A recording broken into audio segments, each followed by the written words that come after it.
ఇక ఘనంగా నిన్న జరిగినటువంటి సెప్టెంబర్ 15 వేడుకలు ఏం అర్థం కాలే.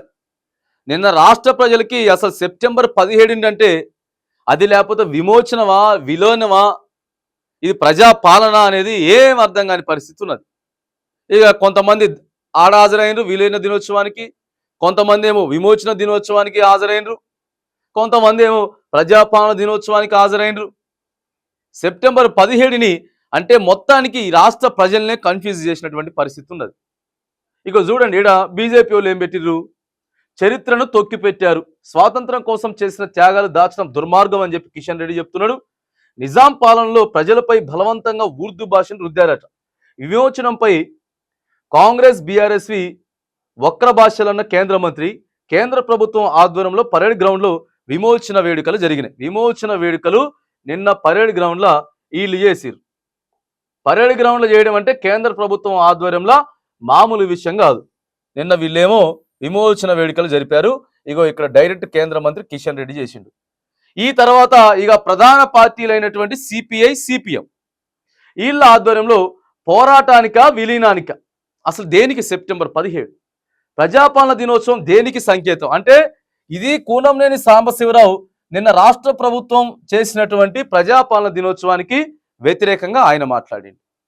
వీళ్ళు కూడా బీజేపీ వాళ్ళు కూడా ప్రజాపాలనకు వ్యతిరేకంగా మాట్లాడి, వీళ్ళేమో కేవలం విమోచన దినోత్సవ వేడుకలు జరిపితే ఇంకో ఈయన కూడా ప్రజాపాలన దినోత్సవం దేనికి సంకేతం అని చెప్పి, చరిత్రను వక్రీకరించొద్దు, ధైర్యంగా నిజాలు చెప్పాలి, రాయాలని చెప్పి కూనంనేని సాంబశివరావు చెప్తున్నాడు.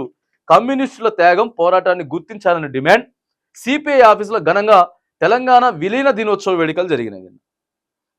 సిపిఐ, సిపిఎం పార్టీ ఆధ్వర్యంలో విలీన దినోత్సవ వేడుకలు జరిగినాయి.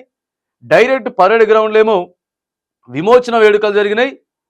ఇక తర్వాత ముఖ్యమంత్రి గారేమో ఒక పైన ప్రజాపాలన దినోత్సవం జరిగితే, ఇక వీళ్ళేమో ప్రధాన ప్రతిపక్షమైన బీఆర్ఎస్ పార్టీ రాజీవ్ విగ్రహాన్ని తొలగిస్తాం, మేము అధికారంలోకి రాగానే గాంధీ భవన్ తరలిస్తాం, రేవంత్ రెడ్డి డైవర్షన్ పాలిటిక్స్ చేస్తున్నారు, ఇకనైనా పాలన మీద దృష్టి పెట్టాలి, హామీ అమలుకు ప్రధాన ప్రతిపక్షంగా వెంటబడతామని చెప్పాలి.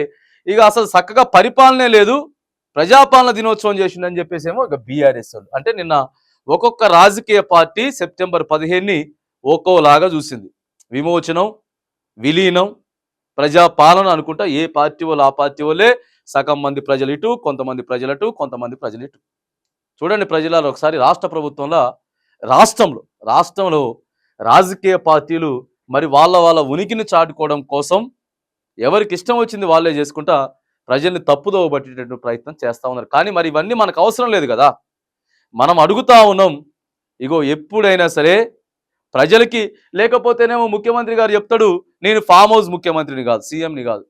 మీరు ఫామ్ హౌస్లో ఉన్నా లేకపోతే ఫామ్ హౌస్లో లేకపోయినా ప్రజలలో ఉన్న ఏడున్నా కూడా పరిపాలన అనేది చక్కగా జరగాల. ఫస్ట్ ఏ దినోత్సవం అనేది పక్కగా పెడితే ప్రజలకి ఎంత మేరకు పథకాలు అందుతా ఉన్నాయి, ప్రజలు ఎంత సుభిక్షంగా ఉన్నారు, ఇగో రాష్ట్ర ప్రభుత్వం గురించి ఎలా మాట్లాడుకుంటా ఉన్నారు, ముఖ్యమంత్రి గురించి ఎలా మాట్లాడుకుంటా ఉన్నారు అనేది ఇంపార్టెంట్. అంతేగాని ఇగో నేను ఎప్పుడు నువ్వు పడుకుంటే పడుకో, ఇబ్బంది లేదు, నువ్వు పోయి ఫామ్ హౌస్లో పడుకున్నా ఇబ్బంది లేదు, కానీ ఆడి నుంచి అయినా సరే పరిపాలన అనేది చక్కగా జరగాలి, అది కావాలా ప్రజలకు. అంతేగాని మీరు దయచేసి ఇప్పటికైనా సరే విమర్శలు, ప్రతి విమర్శలు తారాస్థాయికి పోతాను అవి బంద్ చేసి, ఇగో ప్రజల పాలన పైన, ప్రజల కోసం ఎట్లయితే మనం నిర్ణయాలు తీసుకోవాలో ఆ నిర్ణయాలు తీసుకోవాల్సినటువంటి అవసరం, ఇగో ప్రజల సమస్యలపై కూడా పోరాడాల్సినటువంటి అవసరం ఇటు ప్రతిపక్షాలకు ఉన్నది.